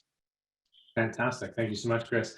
Thank you. Tamara, it's been a few months since we've talked, and I would love to hear. I think I saw some announcements. I don't want to spoil it for everybody, but quite exciting things happening at Synergraze. Yeah, we've had a lot of activity in the last few months. So Synergraze, we are commercializing a cattle feed additive that can eliminate methane emissions by 90%. There's also some interesting research showing that it also increases weight gain in cattle. So we're really focused on the methane reduction side and working with folks that want to help us realize this vision. And yeah, we have had some exciting news, including the ERA just announced that they have funded our project matching funds up to $5 million. And that's Emissions Reduction Alberta, if you're not familiar with the acronym. So yeah, and some of our latest excitement, in addition to our funding and securing funding, is we are actually operational. So we were pretty focused on raising money throughout the pandemic and became operational just in the last couple of months. So that's really exciting for us. Fantastic and great news. And Scott, what's the goal and mission of Marine Labs, and what's some recent exciting news that you can share with us? Yeah, for sure. Thanks for having me on this. Marine Labs, we're a real-time coastal intelligence company. And so we provide subscription access to real-time data from fleets of compact, rugged sensors that are all along coastlines. Canada currently has about 25 operational sites, but we envision thousands. So that's the sort of vision. The benefit of it is for maritime safety, ships being able to go around corners and know exactly what's going on, really fast updates, but also from the climate resilience point of view. And so something that's really exciting that we recently learned is that if we help implement with our data just-in-time arrival systems where the vessels can come into a port and then immediately go to a berth and drop off their cargo, they can save 60 tons per ship call of carbon equivalents. So that's a huge effect on the global emissions footprint, which is pretty exciting. So that's been an interesting sort of thing we learned. And then we've had a lot of major product revisions, and we're currently negotiating sales agent agreements with channel partners and agents for expanding our fleet across the Pacific and Indian Ocean. So there's a lot of sort of export focus going on right now, setting ourselves up with the logistics and getting all that right. But the product is sticky. So that's the most exciting bit, is that, we've had a minor outage and we got all these calls from these vessel pilots saying, where is it? Can we have it back? So that for us was great to know that there's, a great match between the customer's needs and what we're providing. So Scott, I live in Vancouver here, and you're telling me you're going to ruin the view from Kitts Beach. I will no longer see those tankers parked out in English Bay. Is that what you're trying to do? I don't know if I can promise that, but I can promise that they will be more efficient and more safe as they transit the Salish Sea. Fantastic. Okay, good. I didn't want to lose that. That was a key part of why I like Kitts. Let's get to the topic at hand. How are things going with reopening? I mean, you're a digital software company. I'm assuming your folks could work easily from home in the interim, or did they have to get together and solder hardware together? Yes. So over the pandemic, it's been interesting. Prior to it, we were mainly in the office, in the lab. And we've moved to a hybrid model where only hardware and logistics and sort of hardware testing and that kind of thing happen in the lab, and we'll continue to do that. Hasn't been without its challenges. I think we're a bunch of passionate people like everybody else here in their companies. And so communicating over Slack direct messaging can be really challenging. And so it's been, I've found it's been really important to pour effort into emotional intelligence and into quality of communication with the team. And so, so yeah, we moved to hybrid. We'll probably stay that way for the foreseeable future. Okay, and just some added changes, some challenges. Tamara, how about on your side? I mean, you're a quite small team, and you said you've just become operational. So what does the kind of future look like for your operations as things reopen? Are you going to be back all in the same office, or are you going to be letting people work remotely, or what's the kind of solution path you're following? Yeah, well, we have a situation where we have people in multiple provinces. So we have folks in both BC and Alberta. And so we will always have a good portion of our business will be Zoom calls and such. So a hybrid model is really what we're looking at. And for the short term, we don't intend to have full-time office space. We're headquartered in Calgary, but like I said, we do a lot of stuff out in BC. So we don't intend to have full-time office people, even space, until we're through our pilot, proving out our commercial scale production facility. So that's probably a year out. And in the meantime, we will continue with lots of Zoom. We will have, we do have occasional face-to-face meetings. And one thing that I've also become aware of with this whole taking a lot more things online is that there is a digital divide, and there are some sectors of our economy and society that are not as plugged in or as comfortable with using technology. So that's been something, I've been increasingly aware of, that digital divide, and making sure we still do a lot of face-to-face, particularly with our project partners and community partners, including First Nations. Fantastic. Chris, I'm assuming making precast concrete probably can't be done remotely.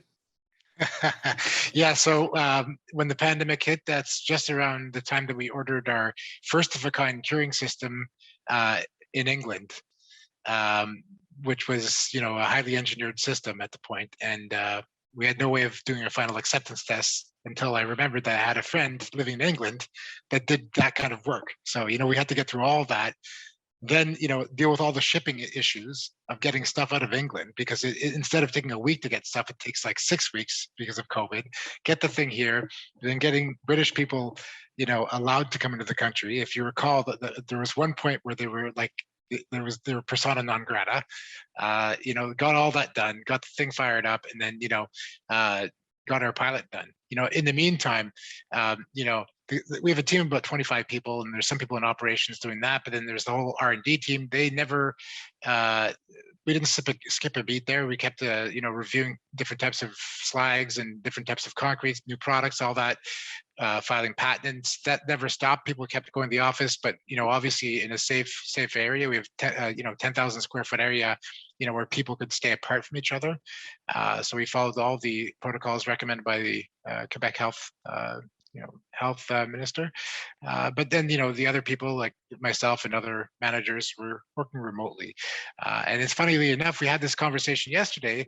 It was the first time that we had an in-person management meeting in like a year, like where every single person was in the same room and where we could actually have a discussion. And it felt strangely good. It's like you actually can see people's, like what their hand movement is, and what their, like how they're feeling other than just speaking, and so it was quite good, because you do get a bit more done in person, right? Because there's the nonverbal communication. So, it's great, and it felt good, and we're trucking along to continue doing that as long as everything stays or gets better, even the way it's going. So, Yep.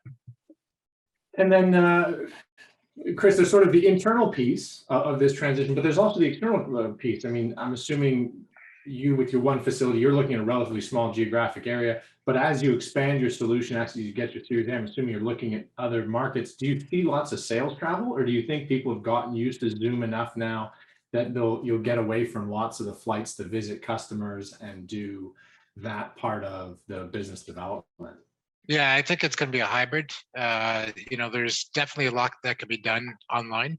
At one point, you got to go shake hands with somebody. You know, and I don't think that's ever going to change. But you know, at this point, we're still not ready to hop on planes yet. Maybe to Toronto, but you know, that's kind of where it's at. And then, you know, we're gonna then eventually the States, and then eventually Europe. You know, but it's going to take some time. Like, you won't catch me getting on a plane going to China or India at this point. But the you know, that's eventually going to happen. You know, to someone in our organization. So we're just not sure when that is going to happen. Scott, I see you nodding your head. You obviously have lots of installations across Canada. They're not all clustered together, they're remote, and obviously you want to be selling to ports across North America and around the world. You're sort of feeling that, yeah, you have to go see people. It's going to return to that, and the sooner the better for you, or? I think I would say hybrid as well. People are retooled now for early sales conversations online, which I think is a great thing. So I feel that we could probably cut half of what we would have done in terms of travel, which is probably good for everyone's carbon footprint anyway. But I do agree that we're going to have to go and shake hands and meet people. And so in a B2B sales type of arrangement that we have, we need to be in there talking to different, you know, operations directors, different groups within an organization. And so there's a fair amount of legwork there, but I think we'll, as far as trade shows and conferences go, we'll really pick the ones that we need to be at, and then probably avoid the ones that we don't. And I expect we might travel October or November. There are a couple of important events for our industry in the US then. So, and then perhaps international travel next spring, depending on how things go outside of the US. And so what I'm hearing is sort of fewer trade shows and maybe visiting later in the sales cycle. So after qualification, you know, more towards when you're signing agreements around demos and really hammering out details. Tamara, you sort of mentioned that there's some folks that you've come across and there is a bit of a digital divide. How do you assess where people are sitting on that, how their comfort level is to move forward with a deal on, you know, over Zoom or you know, using technological means, or is it pretty obvious? Well, I think there's a couple of things to always keep in mind. One is the phase of the relationship. So if it's already an established relationship, I think it's easier to put things online. I think it also matters what the task is. If you're, you know, going to be making a big ask for money, for example, or, you know, maybe it's a community partner where you're really trying to develop a long-term relationship, and it's early on. That's, you know, you also ask questions and you kind of get the sense of, you know, where the relationship is at. And I think you make the decision based on really those factors. What stage is that? What's the function? And can it be done online? And what's the cost of if it doesn't go perfectly? So when you really got to have everything firing on all cylinders, I think it's important to be there face to face, and particularly if you're dealing with communities and individuals that are on the other side of the digital divide, as some of us are. Fantastic. And you mentioned this, you're following a hybrid model, and I just wanted to dig into that for a second. You sort of said you've already had some group meetings where you got together.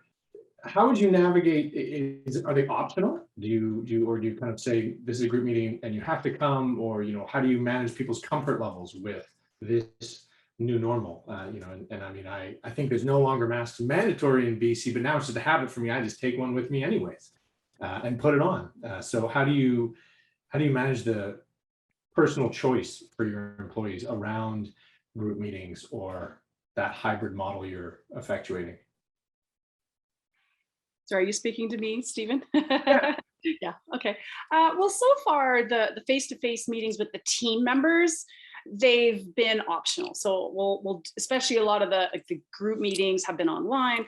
now that our restrictions have lifted a lot more in Alberta, have asked, individuals, hey, one-on-one, just like trying to reestablish the face-to-face communities or meetings. So so the face-to-face have been small group. The big group has always been online so far. And then, like I said, when I go to certain communities, project partners, those tend to be face-to-face.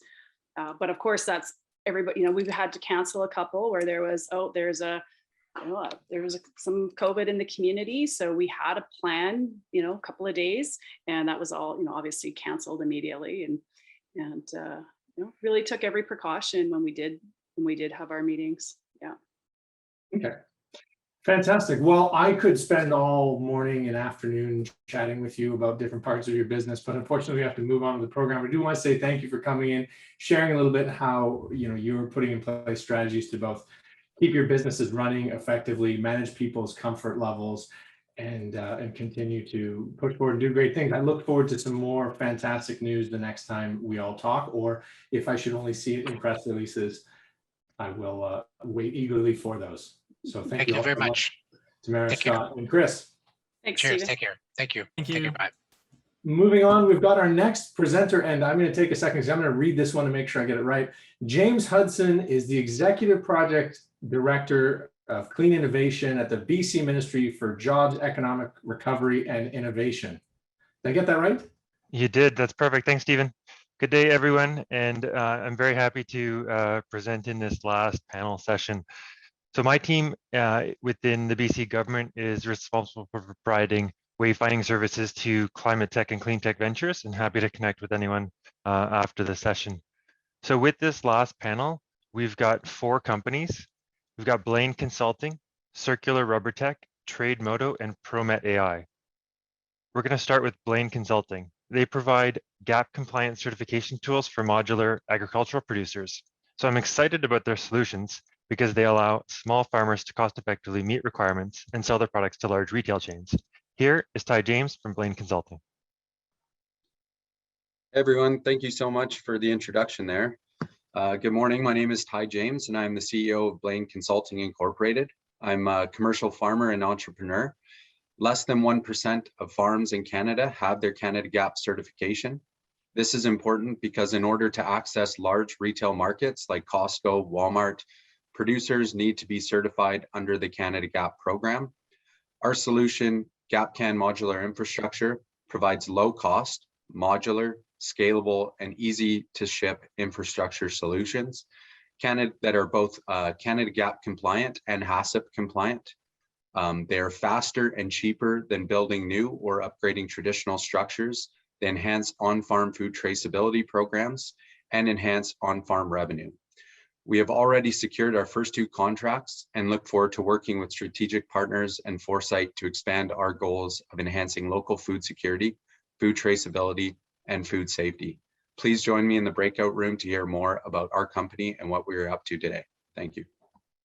Great, thanks for that, Ty. Next, Circular Rubber Tech. They convert rubber from end-of-life mining tires into rubber products that substitute virgin rubber materials. I love the idea of reuse for more tires, and that's exactly what Circular Rubber Tech does. Here is Martia Vandersand from Circular Rubber Tech. Thank you for the introduction. 20 million tons of rubber is used every year to make new tires. Circular Rubber Technologies converts the rubber in end-of-life mining tires into a rubber reclaim that substitutes virgin rubber materials. My name is Maartje van der Zande, CEO and co-founder of CRT. With our process, we provide tire manufacturers with a high-quality alternative to virgin rubber at significantly lower CO2 emissions and stable cost levels. CRT's proprietary process is clean, and it produces a rubber reclaim with physical properties suitable for the use in new tires. Our team combines decades of experience in rubber recycling, capital project management, and venture-backed scale-ups. To date, we've proven our concept and produced around 1,000 kilograms of rubber reclaim. We've just raised $450,000, which allows us to start producing larger volumes and generate our first revenue later this year. For now, we're looking for introductions to decision makers in rubber compounding companies and some of the larger tire manufacturers. Please join me in the breakout room and see how we can jointly make the future a bit more circular. Thank you. Thanks, Martia. The next company is TradeMoto. They're a BC-based e-procurement company aiming to redefine the relationship between businesses and suppliers to the global seafood industry.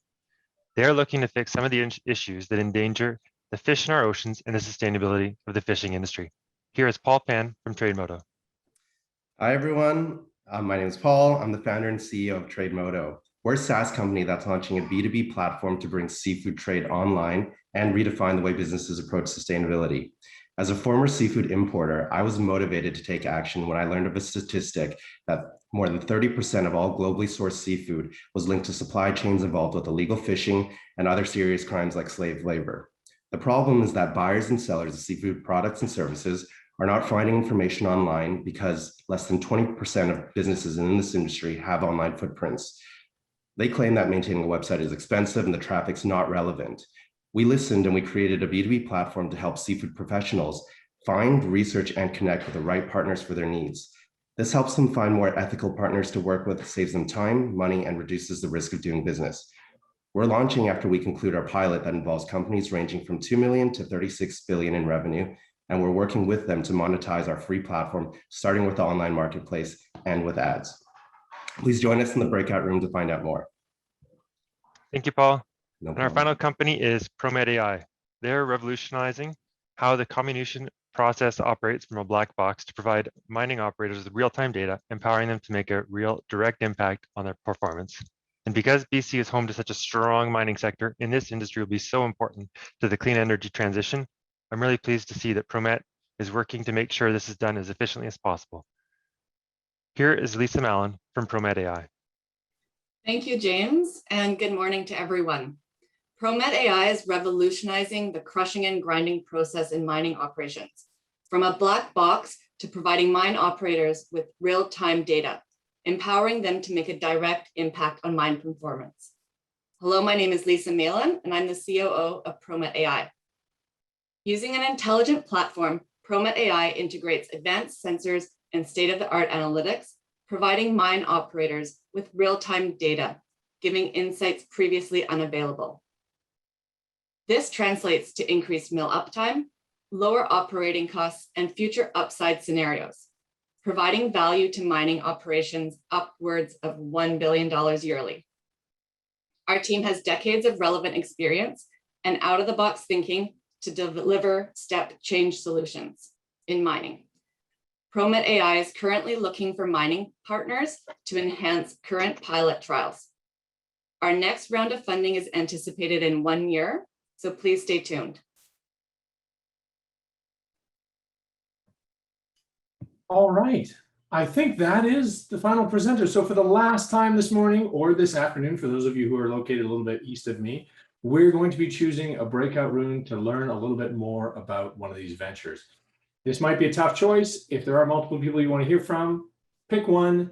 We'll send you the contact information for anybody else that you would like to follow up with.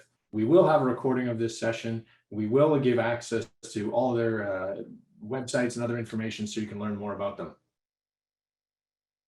With that, I see people clicking away there on the breakout rooms and joining as we go. If, again, you do have any problems for the last time, feel free to drop us a note in the chat and we'll be happy to jump in and manually help you.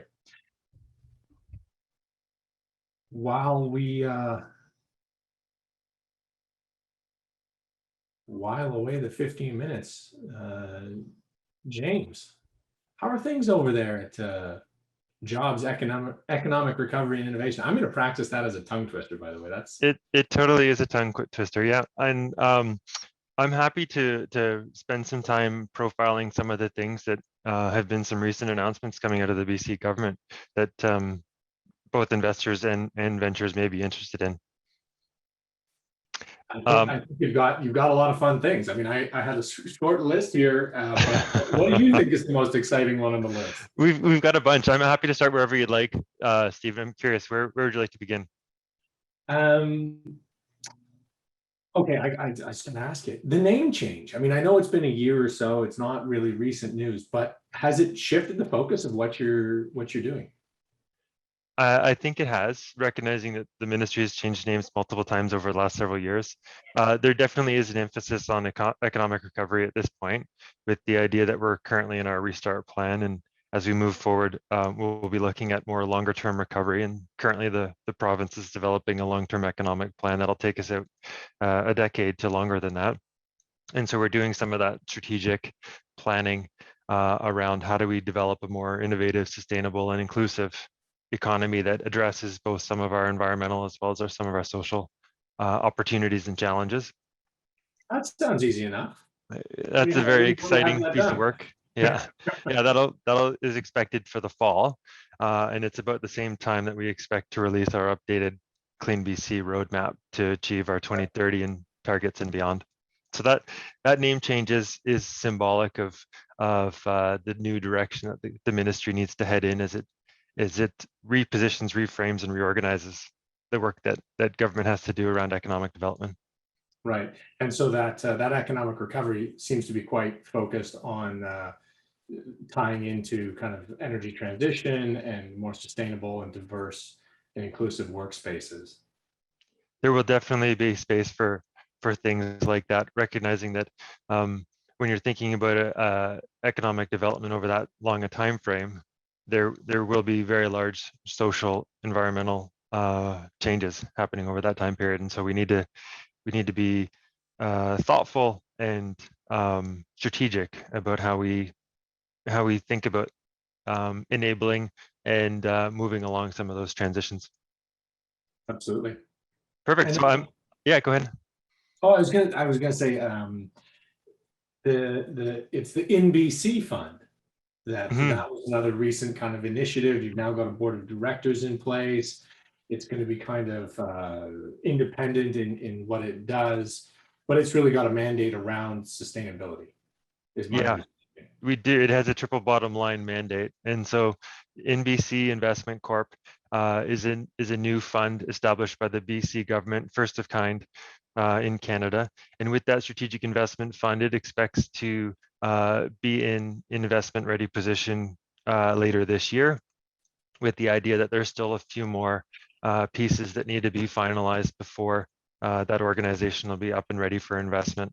And so, for example, they need to hire a chief investment officer because this officer will be responsible for operating the organization independent of government influence.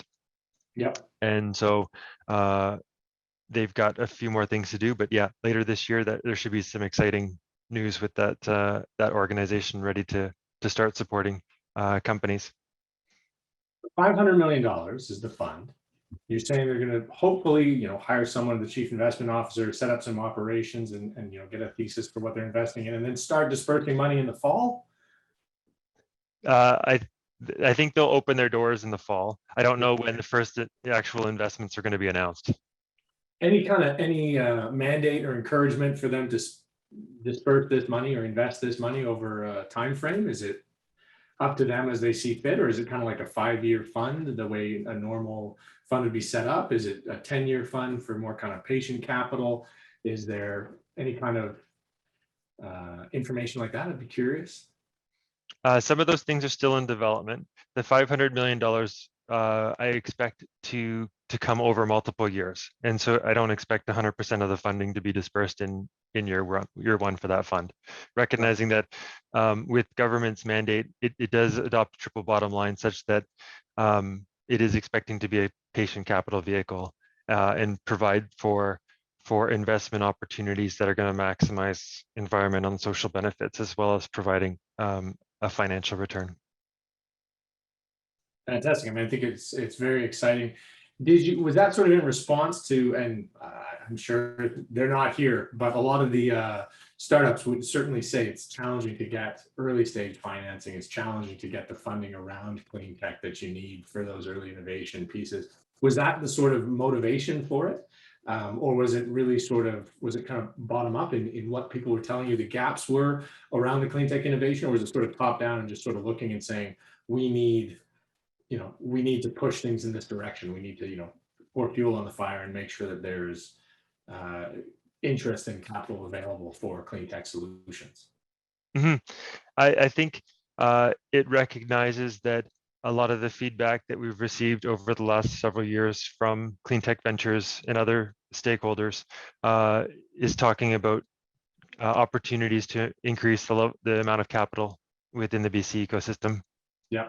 And so I think BC continues to want to be responsive and address some of the opportunities that are raised through regular discussions and feedback sessions. And so right now, our minister is conducting roundtable discussions with stakeholders on the economic plan. And so similarly, we're getting, the next batch of great ideas coming from those stakeholders about what next BC can do as it moves forward with some of its program and policy work.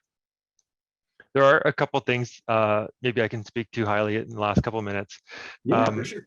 We do have a Clean BC Industry Fund, and right now there's an open call for there's a request for proposals for feasibility studies for companies to work with some of our large emitters to identify some of the barriers, the risks, the challenges that they could be facing in terms of project deployment and adoption for projects that could have a GHG reduction impact at those large emitter sites. And so that funding call is open till August the 5th. And so we're definitely strongly encouraging domestic climate tech and clean tech ventures to work with industry to find solutions that can reduce large emitter GHGs in the province. There's that piece. And did you have any questions on that one before I jump to the next one? Yeah, so I mean, obviously it closes August 5th. Is it, I'm always interested, and forgive my crass expression, is it a challenging proposal? Like some of them are like 80-page submissions, some of them are like, no, give us a 10-page max. Given that there's basically 2 weeks left for them to submit a proposal, can you sort of comment on any of the application guidelines around it? Yeah, we're trying to get those feasibility studies ready so that the companies could move into our grant funding programs. We have 2 calls, both the Innovation Accelerator as well as the Emissions Performance calls, and those are for technologies either at the TRL 7 to 9 level or for commercial technologies. And so with this upstream feasibility studies, what we found is that industry often isn't willing to undertake some of those larger capital investment projects without doing some of this initial planning work. And so the application process is scaled to that level of need for what exactly it is that we're looking for with that proposal, but also recognizing that we want to reduce or mitigate the administrative burden with the application process. Okay. Fantastic. And do they already need to have interest from their industrial partner, or can they be proposing potential partners or potential opportunities? Mm-hmm. With the Clean BC Industry Fund, with all 3 calls, the Emissions Performance Innovation Accelerator, as well as the feasibility studies, all are applications submitted by industry.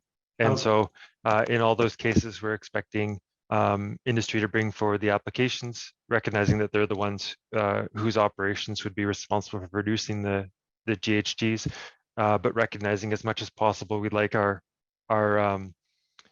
opportunities to be forthcoming for domestic companies through those programs. Right. Any size limits? I mean, I was talking to the folks over at Lehigh. They're doing their carbon capture pre-feasibility study for the plant they want to build in Edmonton, obviously outside of BC.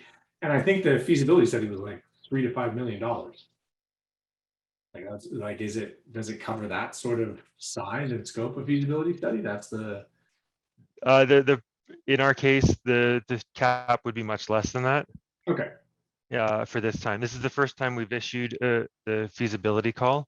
And so we're excited to see what we get out of it, recognizing that we're trying to create a pathway for those larger commercial technologies eventually to be realized through the emissions performance calls, but we need some upstream programming to support and enable some of those clean tech innovators to get to that point. Yeah, no, absolutely. I think that's a fantastic initiative. Is it something you plan on repeating? I mean, August 5th is coming up shortly.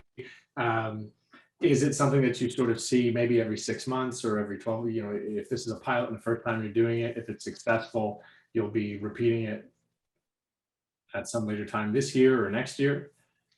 With the Clean BC Industry Fund, we hope to continue offering that program year after year, recognizing that it's been successful at working with large emitters to reduce their GHGs. And so we'll continue to refine the offering, recognizing that we will evaluate how this first call goes and identify whether there are any other services and programming that we could offer that could help get us to those big GHG impact projects over time.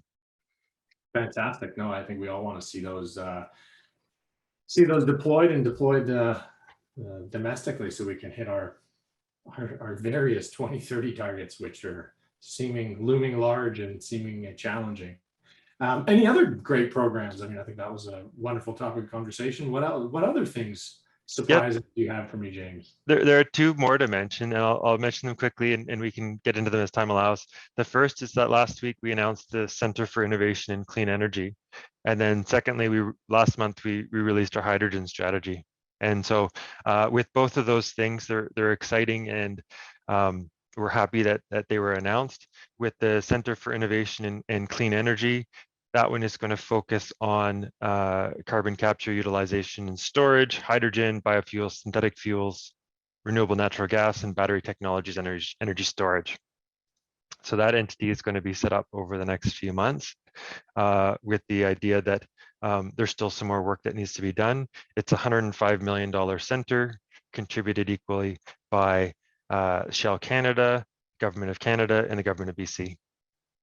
That's super exciting. Is it going to be putting up, kind of providing test facilities and lab space for researchers and ventures to be testing and developing those technologies? What's the kind of